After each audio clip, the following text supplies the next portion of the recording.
Right, as you can see, we have started Season 3 tremendously well. Only 3 goals conceded in 7 league games. Not played anyone of note yet. Well, we've played Aston Villa, but it's been quite a nice way to start the season, bedding in just a couple of new players, but also bedding in the changes that I've made tactically to Xabi Alonso's 3-4-2-1. All right, guys, let's go and see. We didn't have much to do with in terms of money. I think, well, there was 75 million, but, you know, if you want to do a rebuild, that's not a lot. So we needed to get some players out, and we managed to shift pretty much everyone out. The big one being Bruno Fernandes. We only got 72 million. It was a case of, look, they knew that we wanted to sell. They wanted to buy. He's on £1.3 million per week. Absolutely nuts. He's just turned 31. He was whinging a lot, yet we kind of spoke about it in the last video. It was time to move him on. Early doors, we did a fair bit of business as well. Tyrell Malacia went out on for a permanent deal to Bournemouth for a total of £12 million. Hadn't played a great deal. Look, he was literally, last year, he barely played for us. We managed to get Jadon Sancho out the door as well. Like, he is better in FM than what he is in real life in terms of attitude, but we managed to get £20 million for a player who was literally just sat, you know, look at the last season, 1 league appearance. So it was nice to finally get him and his wages out of the club. And Scott McTominay went to Wolves for a total of, what was it, about, £13.25 million. With players like Amad Diallo, 4.2 rising to 5.25, and Alvaro Fernandez, who didn't have a work permit, went out the door relatively cheaply as well. It'd been nice to get Brent a bit of money from Brandon Williams. He actually played quite well towards the last season.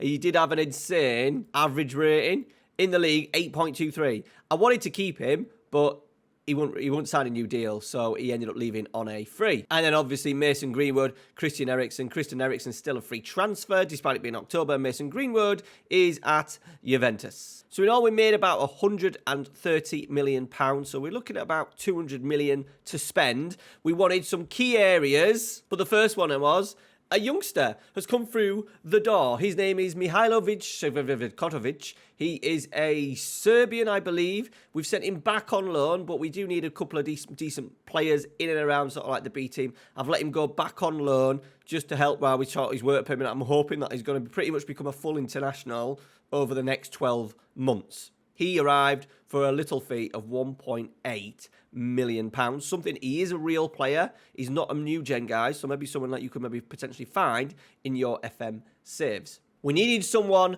to go into that middle of midfield. We wanted that world-class 6, all right? It's basically someone who could still do both roles, but working in that double pivot that we've got. And we went for João Neves. We paid £70 million all up front. Bang.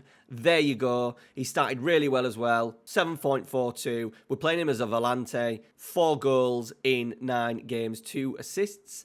Performing really well. He is an absolute superstar for us, but maybe not as much of a superstar than this guy. We've finally managed to get Kvaratskhelia in. We went pretty early with it. When we got the money in, it was either him on Verts, and just in terms of FM, and him playing out on that left-hand side, I decided to go for him and beat Liverpool to him. We've paid big. We've gone 124 million. I think it was like 90 up front. And then we're paying 94 up front, I think it was. And then we're paying 30 million for the next 3 years because we were a little bit tight financially. He has made a tremendous start to his life at Old Trafford. 7 goals, 3 assists in 9 games. And that's playing on the left-hand side. So currently, guys, our tactic looks a little bit like this, where we've kind of what we finished with last year. We've still got that wide centre-back on attack. What we're doing is that role there is then freeing up Frimpong to be further up. Frimpong wanted to leave. PSG came in for him, but after the transfer win line, we've just rejected, and he's finally come back and said he's happy. 2 people that aren't happy, though, is Andre.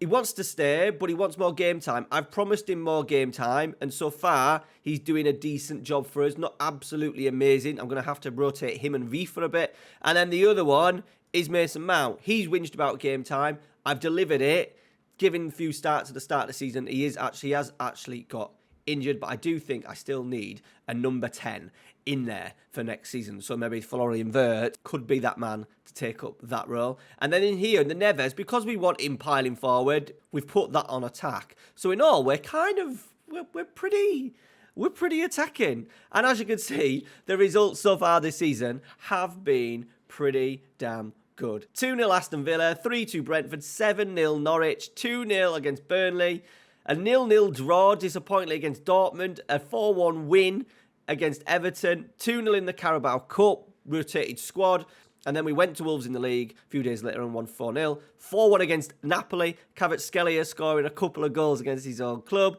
and then we've disappointingly just drawn against Nottingham Forest at home, but it leaves us, I think, set up for what could be a title charge this season.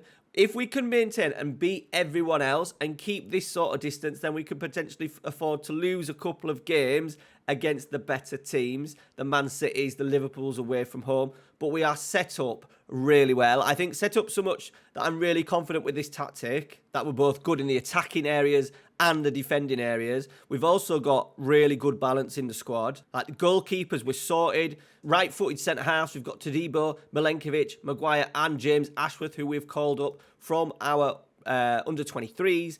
Need to give him a little bit more game time because he is rated extremely highly in the game. Obviously then, the left side of defence, we've got Ignacio, Martinez, Shaw, Maguire and Ashworth as well are both pretty decent with their left foots. Right wing back, potentially need to strengthen in here. We have had a couple of bids over the save so far from Arsenal and Juventus for Dalot. We might let him go. I'm not the biggest fan of Dalot. He's okay. He's a bit of a 7 out of 10, but right now, while he's a backup to Jerry Frimpong, we maybe should just leave it. I think if that was the case at Manchester United, we would definitely take that. Left-hand side, Luke Shaw, elite fullback, but he is 30 years old, so we're going to definitely be giving more game time to Samuel Illing this season. His value is going to be shooting up. We've given him a little bit of game time so far and has done pretty well, as you can see. No doubt Luke Shaw will get injured. The middle of midfield, we're looking like absolutely stacked. If we just move Neves up there, we've got Neves, Andre. Let's take Mason Mount out because we never use him. Aronson, we never use him. So we've got 5 really good midfielders in there. Andre looks like he's not going to improve that much. And Rifa, the game doesn't like them, doesn't rate them, but I am ignoring the stars because this is supposed to be a realistic rebuild. And obviously, Mats Rifa would be a fantastic addition, as would Andre in that Manchester United midfield. They've also got decent attributes as well. But we do need, I think, in real life, someone like Neves, a 6 who can play as an 8, really bursting forward from deeper positions, really energetic to get in and around the park. And the attacking areas were covered. Like Anthony's still with us. He's unfortunately still with us, but we've got plenty of options on the right-hand side. Garnacho can play there. Mount, Vanna, obviously. Neves can do a role in there, and even Anthony could do a role. Might end up playing a few maybe Champions League games or Carabao Cup games, FA Cup games. On the left-hand side, Kvaratskhelia is obviously the main man. Garnacho as the backup. Danny Welbeck is still there. Illing can do a job. Mount can do a job. And obviously Rashford can do a job. And then up front, we've not gone for a striker. A few people sort of like suggested Evan Ferguson stuff. But this is the season for Marcus Rashford to really kick on. I think the next part of the save and signings for season 4, we will definitely nail that spot there. I'm quite happy to go with Marcus Rashford while he's still scoring goals. With Højlund as his backup. And then potentially area strengthening number 1.